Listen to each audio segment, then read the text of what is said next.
Hello. Okay, this is the anticipated labour story. We've decided we're going to do this in parts. So I'm going to go first and do my labour story, and then Subia's going to tell us her one, but we're going to do two separate episodes. Okay, where do I start? The day your water broke. Did your water break, or did you have just contractions first? Okay. Tell us from the beginning, basically. So, Hannah did not want to come out. I was due, my due date was the 1st of January, funnily enough. Oh my god, that would have been so long. Can you imagine? As a Somali, oh. Can you imagine, right? You're born on the 1st of January, just like your auntie, your other auntie, your other uncle, half of your family. Somalis, if you know, you know it, but the 1st of January is long. Wallahi, it's literally long. So you were late then, yeah? Yeah, so she did not want to come out. When I tell you, she was one day off being 2 weeks late. Fucking. So she came out 41 and 6. Imagine. So 2 weeks later, she was literally born on the 14th. That's how mad it is. She was due on the 1st and she came out on the 14th. Ah. So now, it was a Tuesday, I remember. We went in the day before, on the Monday, and the woman said that, listen, we need to induce you because clearly she's not coming out, so we're going to induce you and we're going to come for the appointment and we're going to put a pessary inside you. And then I went for the appointment on the Monday. They put like the pessary inside me. It was like a small, I don't know, it was very thin. It was like really thin and just small. And then they like clipped it to the side of my cervix. One of the most painful moments of my life. I fucking screamed. That's what induces you. Yeah, it apparently like kicks off the hormones next to your cervix to like initiate some sort of, like opening of the cervix. But that happened around 2 p.m, right? 1 p.m. So let's say by 2, the pessary's inside me, it's like kicked in. I literally started having contractions straight away. Like literally straight away. I think it was because Hannah was so overdue that it just bang, it just went, it just started. It was time, it was go time. So now, literally we're like a couple of hours in, we go back home, a couple of hours in, I'm like trying to breathe through these contractions, like I'm trying to breathe through them. I'm doing all the hypnobirthing stuff that I'd been listening to for the last 2-3 weeks. I'm literally going in, out. I'm like breathing. I'm in so much pain. I'm like, oh. I tried to have a nap because I didn't have any sleep the night before. Tried to have a nap, didn't work out. I think I got like 10 minutes in. And then this is like, 6 p.m? At 6 p.m, I'm still breathing through this. I'm like, there's something weird happening. They're getting worse. Like, this is painful. I firmed it, I firmed it from 2 p.m. all the way until about 11 p.m. At 11 p.m, we called the nurse, the midwife, and then I was like, listen, I'm having a contraction 1 minute. So I'm like breathing, I'm like, breathing through this contraction. 5 minutes later, she's like, are you still contracting? I'm like, yeah, it's painful, it's still there. She's like, yeah, come in because that's weird. Your contraction is way too long. Make sure you come in. So, wallahi, I put my shoes on. My bag was at the door. Everything was ready. I literally put my shoes on. I put my jacket on. I called my Uber. That's it. The Uber came. We went. I get to the hospital. They're like put all the things on me, and the woman is like, oh my god. She's like, we need to slow down your contractions. And I'm like, why? Like, what's going on? She's like, you're having an not unusual. She's like, what's the word? It's like a abnormal amount of contractions. So I'm like, what are you talking about? I don't understand what you're talking about. Just explain it. She's like, you're supposed to have between 2 and 3 contractions within 10 minutes. Yeah. She goes, you're having about 10. Oh, it's just back to back, like every minute. That's no break time, nothing. It was a rafad, bro. And I was going through that from about 5-6 p.m. Imagine, right? So cool. Now my contractions are bugging. They take the pessary out. It didn't slow down. It just kept going. Ouch. So she gave me an injection on the side of my leg, but she said to me, I'm warning you, it might stop the contractions altogether. At that point, I'm not gonna lie to you, I was like, I don't give a fuck. Is that a bad thing? I mean, I was stop like, it don't then. give a fuck. I said, give me the injection. She gave me the injection. It kept going for another hour. After an hour, it like calmed down. Now we're literally at like 3, 4 o'clock in the morning now. Everything's calm. I've been backing off the gas and air. Me and the gas and air, we were like this. We were like that. Wallahi, me and that gas and air. Wow. Love that for you. Because you know what it is? She was trying to like check how dilated I was, innit? And she put her finger in me and I went, ah! And then she went, called for her colleague and went, bring the canister of Entonox. Quickly. Bring the Entonox. She still had both her fingers inside me. And she goes, don't worry, Nasra, I'm not going to move my fingers. You tell me if it feels uncomfortable on the way out. She was like pulling them out. I was like, ah! Like, just stay there. Just don't move. The woman had her 2 fingers inside me until the Entonox arrived. Until the Entonox arrived, we were both just chilling there. She was chilling there like this. I was chilling there like that. I was breathing through the contractions and I was like, okay, yeah, this is mad orcs. They brought the Entonox. There's me chuffing. I said to her, you can move your fingers now. She checked how dilated I was. She's there like... Well, she was there like this, literally like this. Can I go now? Like that. She was like, can I go now? She was like that. Oh, and then she checked and I was like 3 centimeters dilated. This is like when I first come in. And then at like 4 or 5 o'clock in the morning, I think I was about 5. And then everything just went like still. Like I just, all of a sudden, no more contractions. I was living my best life. I was busting combo. Like I was like, yo, I'm about to have a nap. I was mad tired. I was like, yes, let's go have a nap. We'll resume this tomorrow. Wallahi. I was like, yo, we good. As soon as I'm like this, yeah, about to just doze off, doof, the door. Yeah, we're gonna break your waters now, Miss Nasra. Yeah, we're gonna break your waters now. Why didn't you say to them, yo, let me have a 2-hour nap? I was like, can I have a nap, bro? I'm tired. She was like, no. We got the shift change coming. She was like, we got the shift change coming. We need to break your waters. I was like, okay, cool. So now it's about 7 o'clock in the morning.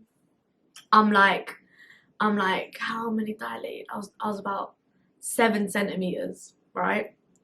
About 7 centimeters. So we just have like 3 to go, right? So about 7 centimeters now, they break my waters.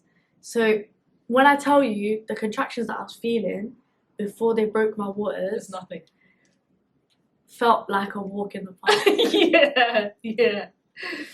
Felt like a walk in the fucking park. And now, guess what? The fucking Entonox was not working anymore. Gas and air done me dirty. No way. Gas and air done me dirty. But do you know Stop what working. it is? Do you know what? Do you know where they fucked up? What? They gave you the gas and air too early. Nah. I didn't get the gas and air until they broke my water. Bro, that's horrible. It's not gonna lie. They gave it to me too early then. They gave it to you. Horrible. You got too used to No, it. but you know you can actually ask for it. You can request it at any time during your labour, right? They You never can allowed request me. it at any point. They didn't allow me. That's rude, you know. While I was That's being mad induced, they thought the contractions were manageable. It was. I can't lie. It was. Manageable? It was. They were a bit. But after they broke the water, clearly.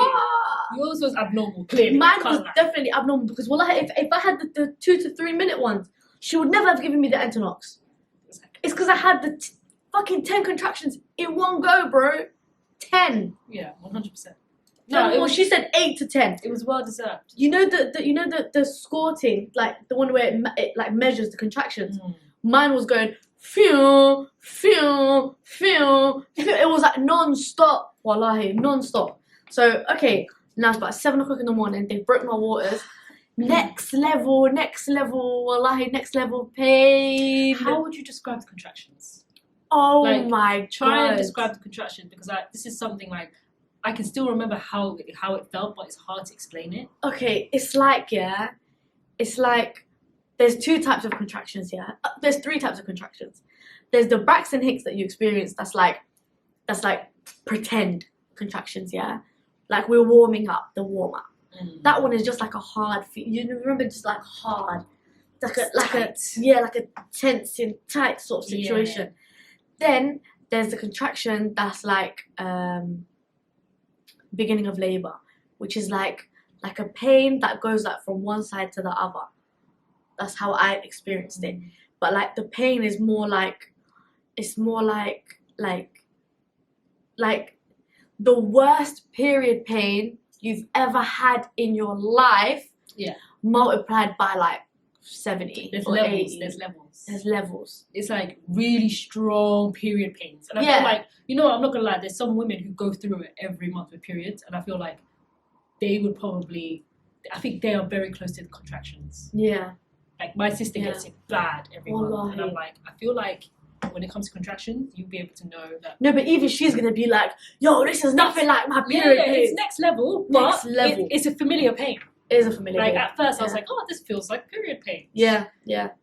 But it gets worse. But then period pains is like okay because it's manageable, because you get like a mixture of pain. So like your breasts hurt and your lower back hurts. Yeah. So like you're getting like a mixture of like, it's like evened out sort of pains. This is like concentrated in one place type of pains. So I think that's the worst part about it. It's like so concentrated in that one area that like it like elevates the pain. Like it's like, okay, let me give you a good analogy. Go on. It's like, you know, when you walk into a cave and you go echo, and then your voice goes echo, echo, echo, echo, echoes a million times. It's like this is the cave, and the pain has shot into one place and is now echoing in the whole of your womb. Okay. That's what it felt like to me. Yeah. Because even like an echo. My head felt hot as well. My back hurt. I can feel it everywhere. I feel it in my brain, fam. Like. Not the my good palms was anyways. You feel it in her brain.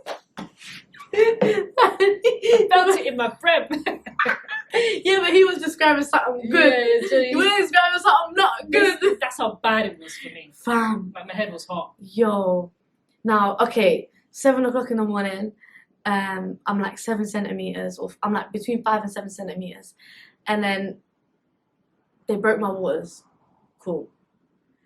The pain was next level. Because I've been chuffing the gas and air for all that time, yeah.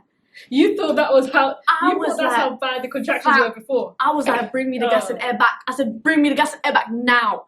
So I'm like chuffing, and I'm like, this motherfucker's not working. So I chuffed it so much that it made me vomit. Like I vomited. I was like, I'm gonna throw up. I'm out. I was so out of it. I was like, I'm gonna throw up. They got me a little bucket. They put, you know, the throw up bucket. They put the little grating right there, and I threw up everything inside. I was like, just vomited. Yeah, it felt like I had vomited the gas and air out. Hilarious. But yeah, that happened. And then, okay, I'm gonna describe the feeling of when they broke my waters in it. Okay. If there are like if I could list the worst pains I've ever felt in my life, it would start with that ring. We're gonna get to it, but the ring of fire would be number 1.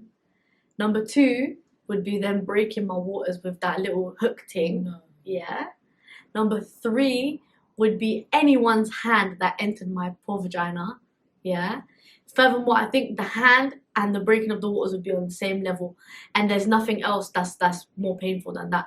Everything else was like manageable. The breaking of the water. Fam, I was oh wait, sorry, I forgot one more. Wait, how bad I was forgot that? one more. The stitching at the end. Yeah, that's number 3. I forgot. Hold on. I forgot about the stitching. Hold on. Oh Wait shit. a minute. Fam, they put some long thing inside me, yeah, like a hook, yeah. First they had to go in with their hand, and then they stuck the hook in between their hand like this. They had to open something and then stick it in there like that. Make sure it's not gonna hook on my child's brain, yeah, on her head, and then clip it. And wallahi, the process took like 5 minutes or maybe like 10 minutes.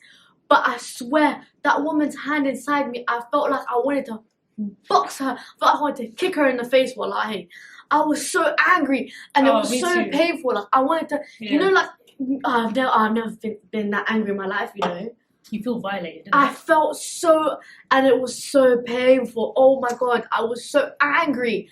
Like there was no, I couldn't even describe the feeling other than anger. Wallahi, I was fuming. Like how could you do that? Like, how could you do that? Like how can you make me feel pain like that? Yeah. That's what was going through my head. Like, how can you, as a human, make me feel pain like that? Yeah, 100%. And the thing is, for them, it's just a job, isn't it? Wallahi. They're just like, it's going to be uncomfortable. Uncomfortable, but I still had the uncomfortable. I wanted to rip my eyes out. I wanted to pull my hair out. Wallahi. Imagine. Okay, then when they broke it, it felt like a waterfall, yeah? But I felt instantly lighter. It was a waterfall. And when it touched my legs, it was hot. It was like shah. It was hot water. It was hot. It was not warm. It was hot. It felt like I was literally in a hot shower. And then when I looked down, it was a mixture of green and red and brown. And I was like, hell no. I was like, I don't want to look there anymore. I was like, fuck that, I'm not looking over there. And then now everyone started panicking. They're like, oh, the baby's done a poo. Oh my god, this and that. The baby's done a poo inside you. Now people are panicking now. Yeah, this and that.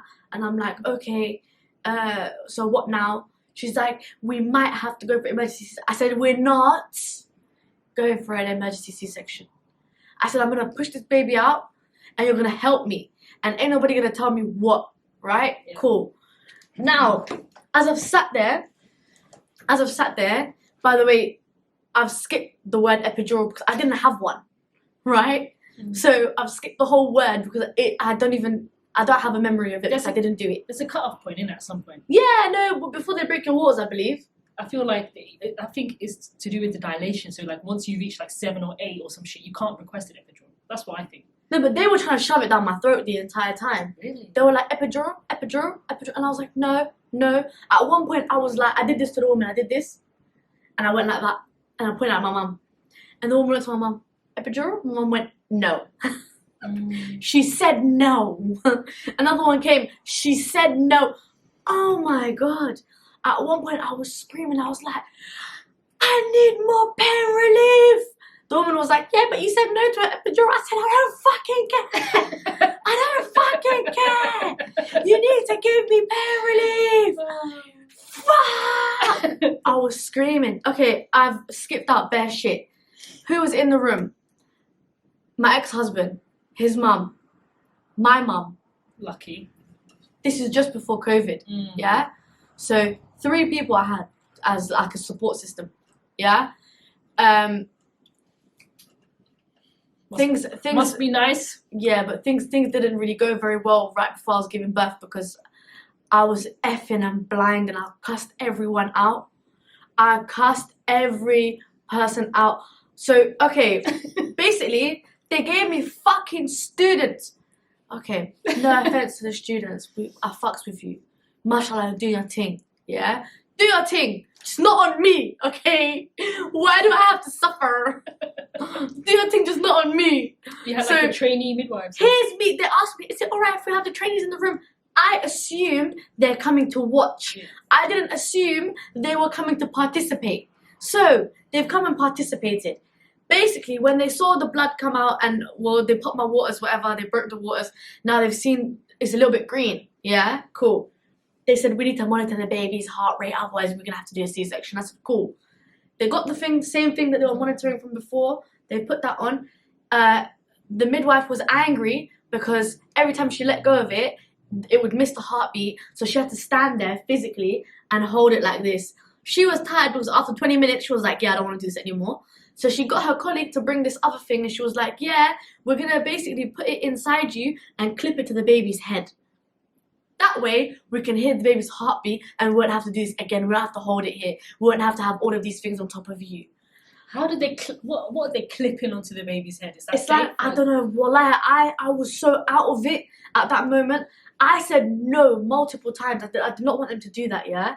And then she just kept getting angry at the fact that she had to hold it. So she was getting impatient and like she was getting like frustrated and stuff. And then she was saying, we need to. She shouldn't be getting impatient. So she was like, oh, otherwise we're gonna just do a C-section because we can't hear the baby's heart rate. I was avoiding a C-section at all costs, I'm not gonna lie. So I said, all right, cool, just do it. I got to a point where I was so irritated, I was like, just fucking do it, right? Hurry up. Well, I was like, hurry up, fucking do it, hurry up.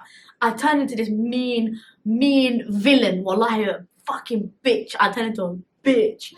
Anywho, she stuck her dusty hand up inside me. I screamed down the whole place. She's clipped it onto Hannah's head, the poor baby. After she's clipped it onto Hannah's head, she's come out, wallahi, less than an hour later, she goes, it's not working, so we need to go back up there and get it out. Wallahi, in that moment, I felt like it was warranted. I cussed her the fuck out. What did you say? You fucking bitch. You put your fucking hands inside me already, and you've already fucking clipped it to my poor child's head. You fucking bitch. You convinced me for how long, and now you're telling me you're gonna fucking go back up there again to fucking go back up my vagina to take it out. Are you fucking kidding me? Wallahi, I don't even know how many F words I said, yeah, but I swore so much, yeah. My ex-husband's mum actually by the end of it said to me, I've heard you say so many F words today, I think it's enough for a lifetime. If I never hear you say the F word again, like it will be enough for a lifetime. Wallahi. That's how much I cussed everyone out. I don't know how many people I called a bitch. I don't know how many people I called you piece of, I don't even remember what I was cussing. Wallahi, it was bad. His mum came here. She came and she was like, oh, slapped my head like that. And I went, don't fucking touch me. Well, I told you I'd become a monster. I didn't even know what I was doing. No. I was a monster. And then my mum was like, all right, I'm going to try that. So she was like, maybe it might be comforting for me to do it to my own child. Hoya come along and was like, and I was like, don't fucking touch me either. Well, like, everybody was like, oh, say no more. His mum went to the other side of the room. My mum went to the other side of the room. We was like, yeah, nobody's coming anywhere near this bitch. No. Or lie. At that point, like, okay, cool. We've reached the point where now we're 10 centimeters, yeah. Everything's gone all right up until now. I'm still screaming at them to give me more pain relief. They've put me on a drip, yeah? Like a drip of some sort of, I don't know, begins with a P. I don't remember it. But apparently I press it and then it only lets me press it every 15 minutes. Oh, is it called Pitocin or something? I think so. Something like that. Something like that, yeah. Every 15 minutes. I pressed it. Nothing. So nothing. The shit did not make nothing better. It did not make nothing. Zero. Wallahi. Absolutely zero. I pressed it 5 times. Nothing. Okay. That happened, yeah? Cool. We're now at the point where we're about to start pushing. The woman is screaming, don't push. I'm screaming, I'm fucking pushing. And I pushed, yeah? Wait, there's one thing I'm very curious about. And I hear it all the time when I watch, like, vlogs and stuff. Yeah. Is it true that your body's automatically pushing the baby out? My friend, let me tell you something. At that point, I lost control of my body. I was on autopilot. My body was pushing. And I was saying to the woman, it's not me. I can't help it. So why is it that every time I'm watching One Born Every Minute or this and that, the midwives are like, stop pushing. And I can clearly see the woman is saying, I'm not pushing. I can't help it. I can't stop pushing. Because you know the contraction, the midwives still say, stop pushing, stop pushing. Should I tell you what? I'll tell you the weird thing. That's what I don't understand. Like, you should know by now. You know, in that moment of pushing, that was the most relief I had all night. You know why? Because when the contraction was coming, like, without the pushing, the contraction has nowhere to go. Like, that's why it fucks with you. That's why I said it's like an echo. Yeah. It fucks with you because it has nowhere to go. But you know when you're pushing, it's like that contraction came and helped me, and now I'm pushing. And as soon as I stopped, wallahi, I felt relief. And then a minute or two later when it comes back, it comes with full force and I push. And then the pushing does nothing. Like, I'm thinking it's doing nothing, but it's doing something, right? Yeah. So Hannah's slowly coming out. They tell you to stop pushing when you reach the ring of fire. The ring of fire is a fucking bitch. Oh my god. I was trying to explain this to Sawia earlier on, yeah. She said, what is it really like? You have to let them know. Explain it to them like they're 5 years old, yeah. Listen, you know them blowtorches that you get, yeah? The ones that, like, you know them lighters that people have that are wind resistant? The ones that are blue flame? You know them blowtorches that you see in Michelin star restaurants where they're like blowtorching the top of the souffle? The blowtorch. The creme brulees. The creme brulee, yeah. Oh, no. Blowtorch. Felt like, let's say this is where Hannah's coming out of, yeah. This is my vagina.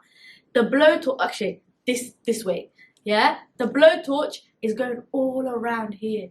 The whole around it is a blowtorch. It was hot. Was fire.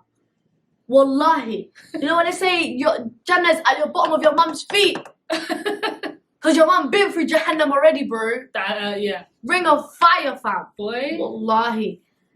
Because that's basically when the head is coming through, right? It's when the head is coming. Your skin is pretty much being stretched. So she's telling you to stop, to wait for your... Because you can wait for your skin to stretch by itself to make way for the head. Yeah. Right? But... if your body's telling you to push, your body's telling you to push. Yeah. And you're going to get through regardless. It's going to push through. So now, I've made my body, like, it's got less time to stretch.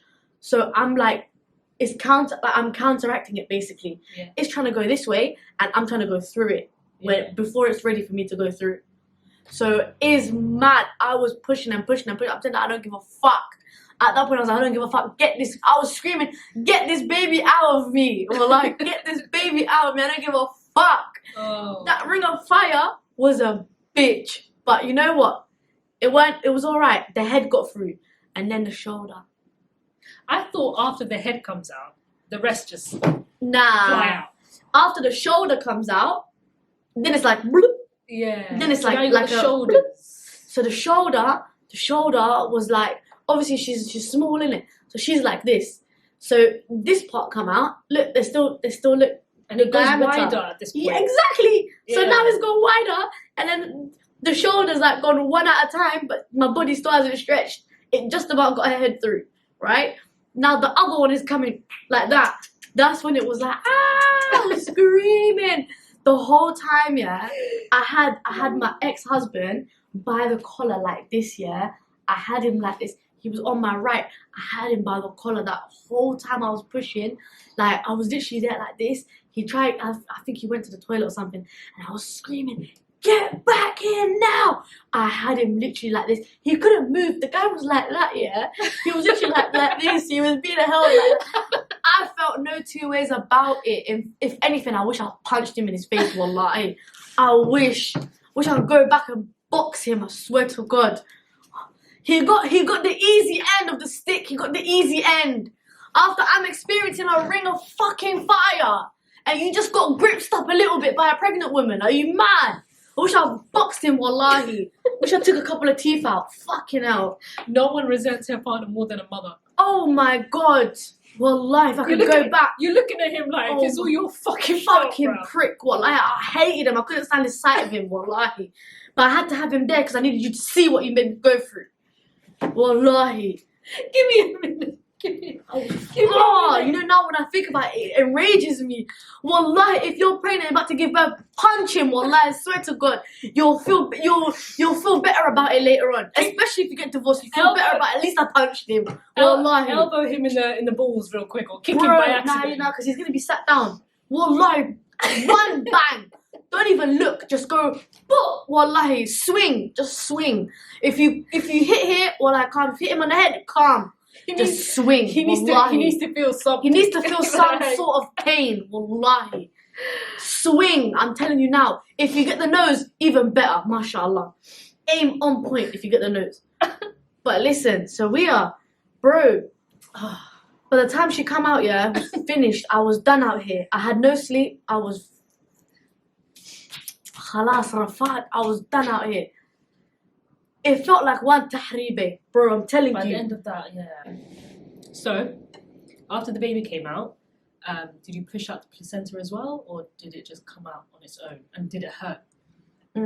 Okay, so I've already named names, but I won't be naming names again. Don't want a lawsuit on my hands. But basically, what happens is you can either wait 30 minutes and then the placenta comes out on its own naturally and you push it out, or they can give you like an injection where within the next 10 minutes your placenta is going to be like sort of pulled out, like with the umbilical cord. They kind of pull it out of you slowly, and it just kind of like unlatches and then just kind of slides out. Right? I've heard people tell me that it was quite painful as well. Yeah, so at that point I was so out of it, I don't even remember what that felt like. But what I remember was I said to the woman that I didn't want the injection.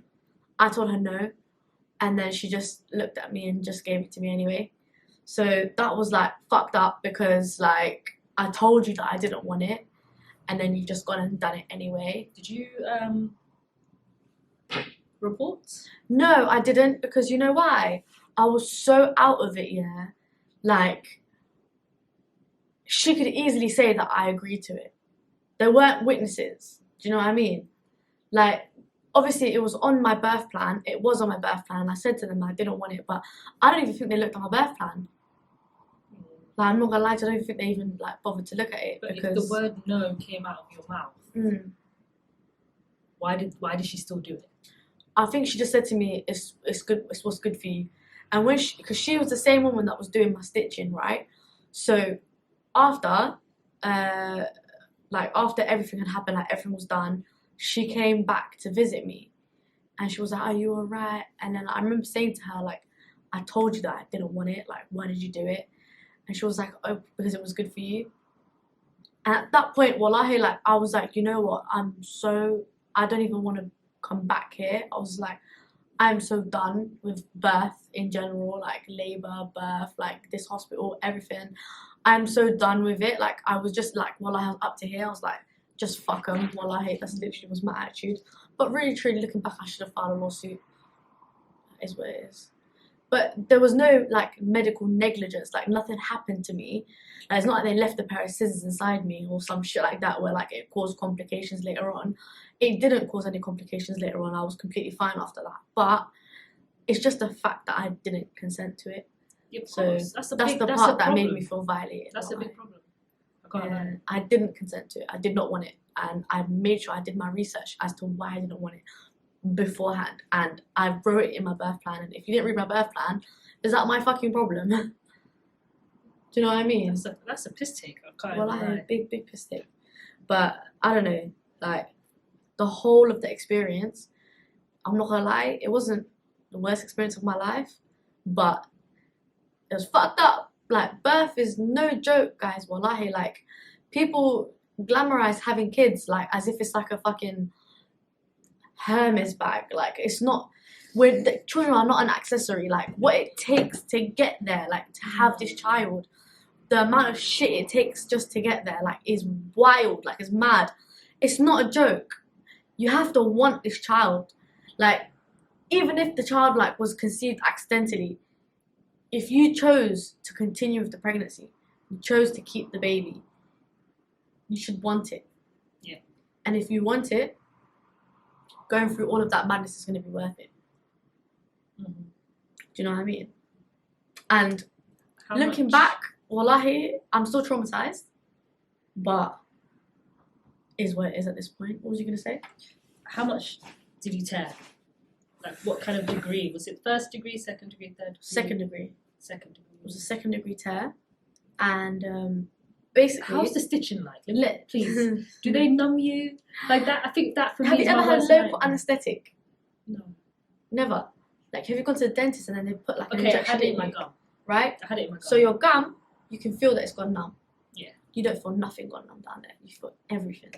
She gave me 2 local anaesthetics, but they can't give you too much because otherwise your vagina swells, and then they can't There won't be a stitch stitch it properly. Yeah.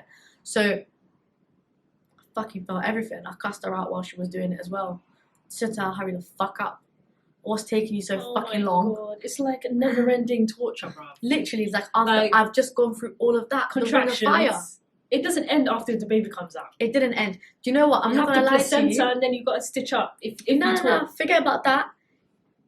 The first piss after you've given birth and the first shit are the two most unwelcome things in the world. That is like, I completely forgot that I had to shit and I completely forgot that I had to piss. And the stinging is wild. It's mad. But you know what they say? They'll tell you, wallahi, doctors are hasid. Wallahi, they're hasid. They'll tell you, just use water. Don't use anything other than water. No. Go to your kitchen. Get some salt. Some sea salt, preferably. Ooh. No. Really? Get some sea salt. Wallahi. Get some warm water. Put 1 teaspoon of sea salt in that warm water. Mix it. And wash yourself downstairs. And wallahi, if it wasn't for my friend, wallahi, Jay, shouts out to Jay. If it wasn't for Jay, honourable shout out to Jay. Wallahi, honourable shout out to Jay. I fucking love you. If it wasn't for Jay, Jay said to me, don't listen to them motherfuckers. Go get some salt, mix it in, and I swear to God, Dettol is your friend, fam. Get some Dettol. It sounds, wallahi, it sounds mad. It sounds mad. Wallahi, it sounds mad. But you know, because we've only ever used water to clean down there. I'm telling you. What's this I'm hearing about? Do you know Dettol? what happens? Okay, so obviously your stitches are healing, innit? Yeah. So there's a lot of pain. Yeah. And a lot of like, you know, your body wants to like heal itself. Yeah. But you're forgetting that you're bleeding for the next 3 weeks. Yeah. It's like a long period. We've had normal periods where you don't need nothing other than water because nothing is healing down there. Now you've got an open wound, bro. An open fucking wound. An open wound, wallahi. So now you need to speed up the process. So what the salt does is the salt, it kills all the bacteria down there, like the bacteria from obviously the healing and everything that's going on down there, all the madness that's happening, and also because it keeps it makes the what's it called? It makes the wound dry. The salt does that. It makes the wound dry. So because obviously your period is coming and stuff like that, you're dealing with that on the side, it makes the external wound dry. And that way, wallahi, it heals so fast. My pain the first week was mad. After a week, I was calm. I was still bleeding, but the pain subsided, alhamdulillah. Also, it kind of helps with the numbing as well. Shouts out to Jay. Jay, if you didn't tell me that, oh my days, I would have suffered for a long time. Probably helped. It helped so much. Probably helped another person by saying that. Wallahi, it helped so much. And you don't have to put a lot of salt. It sounds like you're, you know, putting salt on the wound. No, it don't hurt. You're not rubbing the salt in like this to the wound. You're not. You're getting like, you know, the bucket that you use to wash yourself with. Wallahi, you know the bucket that you use to wash yourself with? Yeah. Just 1 teaspoon, like a teaspoon of sugar that you put in your shah. Teaspoon. Mix it. I used to mix it with my finger. I used to sit there and do this, like mix it with my hand quickly, wash myself down there nicely. Or even sometimes I just used to like pour it and let it run. Wallahi. Yeah. Just so that it feels warm. Like this is like when I'm not going to the toilet, I'm just for fun. Like I just let it run, I just chill. Yeah. As well, the first week that you're healing, wallahi, don't sit flat. You know like them people how like they have like the BBL cushion for their BBLs. Get one for your front, wallahi. You know where it is? You know the nursing pillow, the V-shaped one. You sit on top of that so you're not putting pressure on your. Exactly. As well, you don't want to put pressure on it. You don't want to put. Do you know how much it hurts? Oh my god. Sorry, I keep doing this. I got a hole here. Anyway, basically, what I used to do was I used to take 2 of my mum's massive cushions and I'd put them like this. And then I'd sit on top of it so that like my middle part was in the gap. I'd put them side to side like that, and there was a gap in the middle, and that's where my vagina used to hang in that gap. Wallahi, pain. Talking about the tearing. Listen, I went to the maternity meetings. I went to the antenatal meetings, all of them things. Yeah, they taught me that you can tear downwards from the vagina opening to your bum, basically opening. It's the perineum, that part in the middle where your pelvic floor is the strongest. There, yeah, you can tear downwards. Nobody told me you can tear upwards.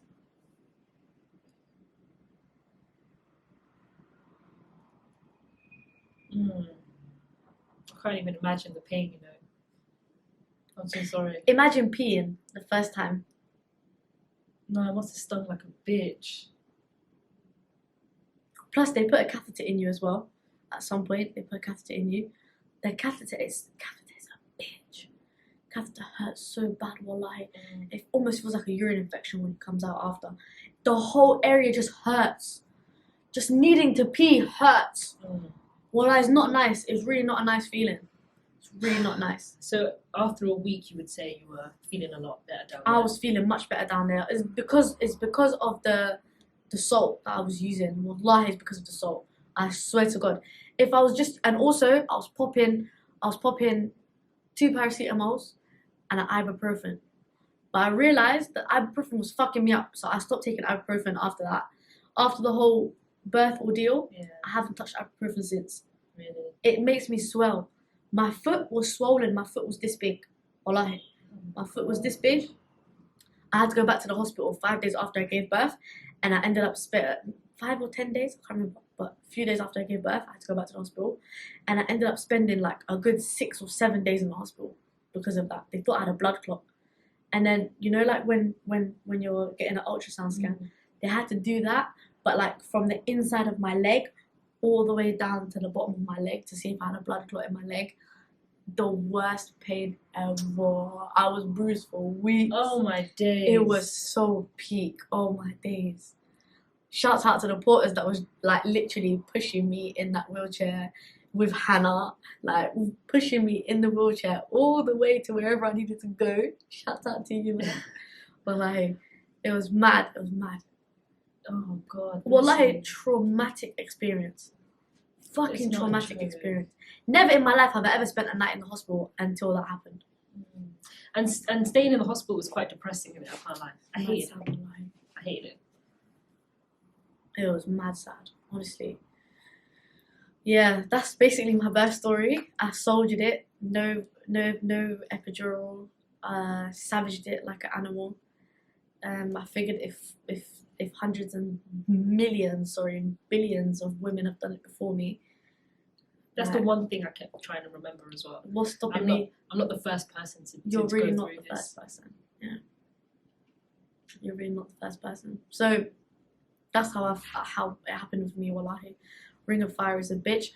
Obviously, we run out of time, so there's a lot of things that I didn't really include, but those are the important parts, really. Oh, in case anyone's wondering, the amount of time it took for everything to finish. So, like I said, I got induced at 2 p.m. By 11 p.m. that day, that was Monday, I went to the hospital. Between 11 p.m. and 7 a.m., they were trying to sort out my contractions, and I was high off the gas and air. High as fuck. Whew. I wish I could get myself a canister of gas and air. I can't lie. Anyway, it was good. It was amazing. It was lit. It's not the same as balloons. Stay away from balloons because balloons is not the same thing. Just putting that out there. If you're a Somali girl and you're chuffing on them balloons, stop. Because the reason why gas and air is given at hospitals is because half of it is that nitrous oxide and the other half is oxygen. Because you can't deprive your brain of oxygen. If you deprive your brain of oxygen, bitch, you can't be paralyzed. Yeah. Stop. Okay? No wonder Somali boys are mad stupid, wallahi. They're all high off that. They lost brain cells. They've lost millions of... Let me not talk too much. Anywho, yeah, so then till 7 a.m. they're trying to sort that out. From 7 is when they broke my waters. Around about... Yeah, from 7 is when active labour started. So 7 until I gave birth to her at 12:46. I can't remember exactly what one it is. It's either 46 or 48. I can't remember exactly. 2 seconds. I can't remember that 2 seconds, which one it is. I'm not sure. But she was born, one of those two, okay? That was active labour. I was pushing for 10 minutes. Wow. It was between 10 and 15 minutes. I think it was 10 minutes. Yeah. How did you feel when she first came out? When you saw her? How did you feel? You know, it's a weird feeling of like, I've been trying to picture how you look all this time. and now I'm looking at you. Yeah. It's a mad, like, I just remember she was like so beautiful, and I remember thinking, oh my god, you're the most beautiful thing I've ever seen in my life. And I'm looking at this crisp packet as if it's Hannah, but I remember looking down at her and I remember thinking, fuck, I gave birth to you. I couldn't believe it. Like, it was just, you know, even how sleep deprived I was, even how tired I was from the labor, even how like regardless of how shit I was feeling, what I'd just gone through, the mazzoline that had just happened, like regardless of the stitches, the ring of fire, the hands that kept going up my vagina, everything that was wrong, that went wrong, that was fucked, that hurt, all the F words that came out of my mouth, gripsing up her dad, like everything, regardless of all of it, stuff that happened, I think that was like the single most calm moment. It almost felt like it was just me and her in the whole world. Wow. The first time I put her on my breast, first time she was like sucking and like just the latch and just looking at her and just thinking, I was a bit like, what the fuck? But at the same time I was like, whoa. It's actually a real human baby. Like it's alive. I remember thinking to myself, it's alive. She's alive. And I was like, she. That's a whole person. She's alive. Yeah. Oh my god. One thing that is weird is like they come out and you latch them on. It's like, how do they know that they have to latch? And like, do you get it? It's just. Do you know when? Because you said you never went to the antenatals, right? So they show you a video of like when they first give birth, they're supposed to put the baby on your stomach. And then the baby naturally can smell your milk coming out of your breast, and the baby will wiggle itself to your breast and latch onto your breast. There's a video of it, a brand newborn baby coming out. It's a survival tactic for them. They can smell the milk, they go towards where the milk is, and then they eventually put their mouth on your nipple and they start sucking. Because it's a survival tactic. Like an hour after they give birth, they're supposed to put them here, so they do it themselves. But now they just dash them right there, you know? Make it easier for them. Now I just have to go, wow, it's right there, you know? Yeah, my daughter used to do that as a newborn. Like this. She'd be laying on me, whatever side I'm on, and she'll just go like this. Yeah, because she's trying to smell. She can smell the milk, you know? Till this day, me and my husband take the mick out of her. And we're like, do you remember the time when she's doing this? Because she can smell, wallahi, like the sense of smell is mad. Yeah. That's crazy, it's nuts, man. Just how they know when they come out. Wallahi, she's the single most, like, incredible thing. You know, it don't matter how much money I ever make in my lifetime. It don't matter what I ever do in my life. I told you the tears are going to start coming. I can feel them coming. But, okay, let's take a deep breath. Listen, it don't matter what I do in my life or how much money I ever make or whatever success I have. That is going to be my biggest accomplishment. Like, that's going to be It has to be my biggest accomplishment. Are you mad? No, but not even because it has to be. No, just but it because, has to like, be though. Because I look at it as like, whoa, I did that. Like, I never believed I could do that. Do you know them ones? And then it's like, whoa. Now look at her now, and I'm like, fuck. There was a time when you was this big. I could hold her like this with her head here and her legs here, like literally that big. I remember when she used to just be on your chest, and like you don't even need to hold her because they're so small, they just stay there. And now like, she's scratching the smell of like how they smell as newborns, and like, wallahi, it was worth it. It was every pain. It was worth everything. It was worth everything. And I would do it again. Wallahi, I would do it again.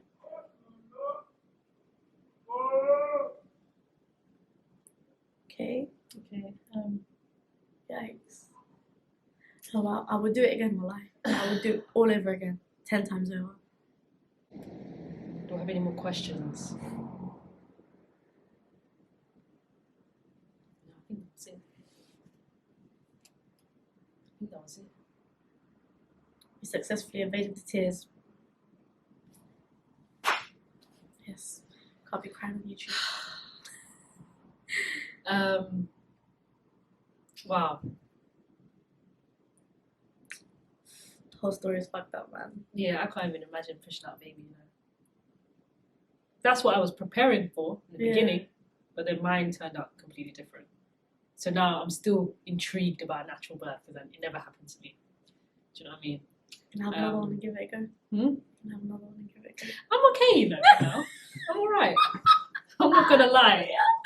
No, no, you have to try at least both. I can't lie. The whole having another child is a very it's a mad one for me because I would be comfortable with just the one.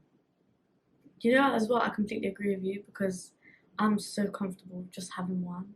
Like, I know, like people like will be like, oh, but you want a boy, like, don't you want a kid of the opposite sex, like? But do you know what it is? It's never gonna stop. So like, let's just say everyone's pressuring you to have another one just for the sake of your daughter having a sibling. Okay, cool.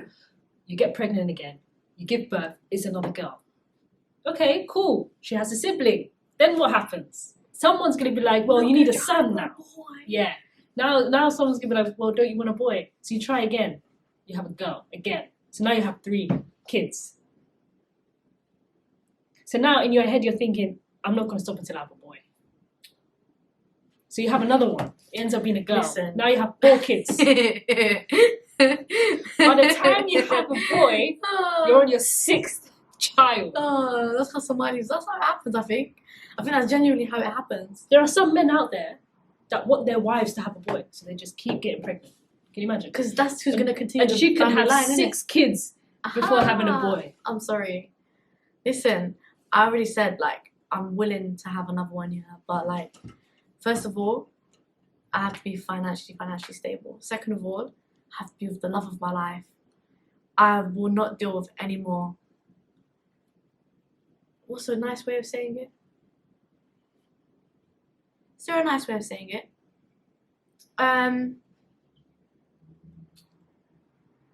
Is there a nice way of saying it? I'm trying to think of a nice way of saying it. I will not be dealing with any more.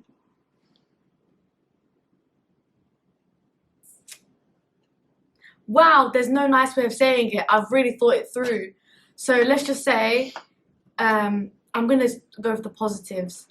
I will only, from now on, moving forward, be dealing with useful, kind, considerate, and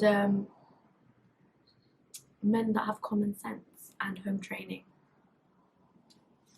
Amen.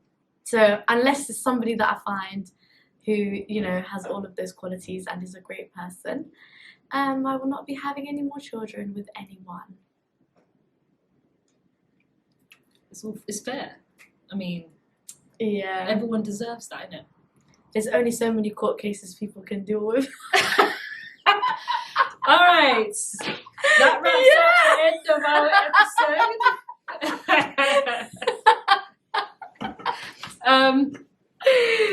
That's jokes. Alrighty then. Alrighty then. Moving on. Okay, yeah. Thanks for watching. I'm not gonna lie. If anyone wants to share their stories with us, you guys can always come and join us and have a conversation with us about your labour stories. We already have someone who's intrigued. She just gave birth a couple of weeks ago, and she was like, "Guys, I want to share my story." I said, "Okay, come join us. Yes. Come join the club."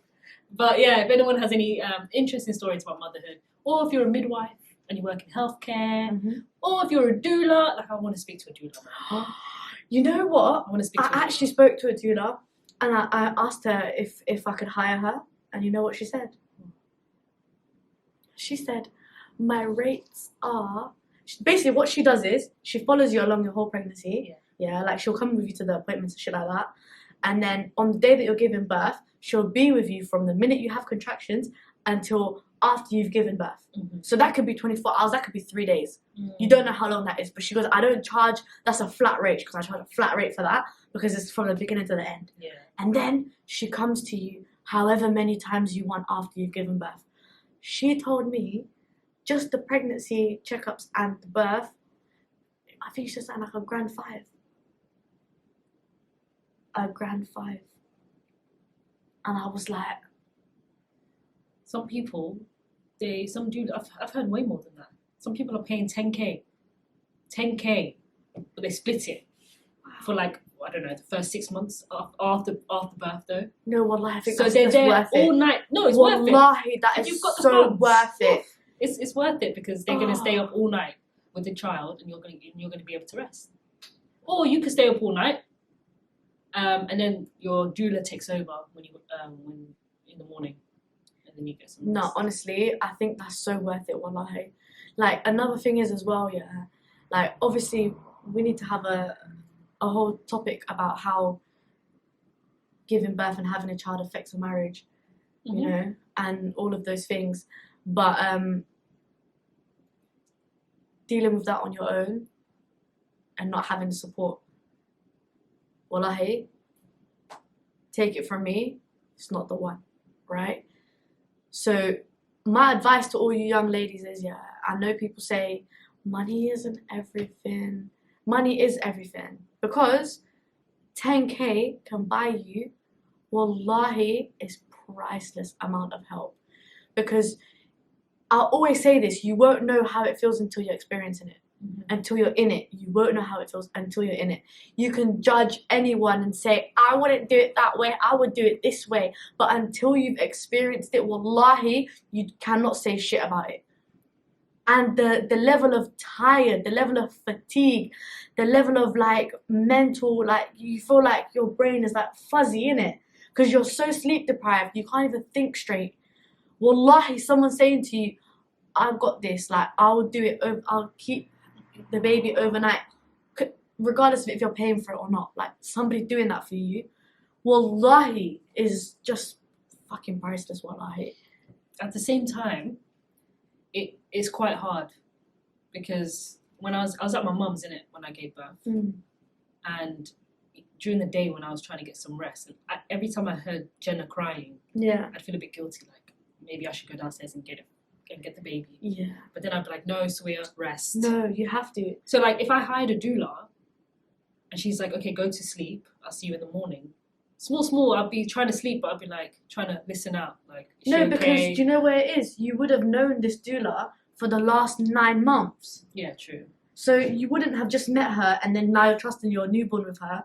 You would have spent considerable amounts of time with this one woman for 9 months. Some people hire a doula from the beginning when they find out they're pregnant. And you know what doulas help with as well? Do you remember we was talking about the mental health aspect of it, of like the pre-depression? Doulas help with that. They'll do like the hypnobirthing with you. They'll teach you the natural remedies, which is another thing like I forgot to talk about during the pregnancy series. Completely forgot about it. But for the last 6 weeks of my pregnancy, I used to eat like 7 or 9 dates every day. Because you know why? It softens the womb. And I think that's why my pushing was only 10 minutes. Because I was backing them 7 dates. Not like individually. Like I would blend it with milk and like 1 Weetabix. And I'll drink it like a breakfast, that kind of smoothie. That sounds kind of tasty as well. Well, I banged it. Like I'll literally drink it like a breakfast smoothie. And I did that every day from 34 weeks until Hannah came out at 41.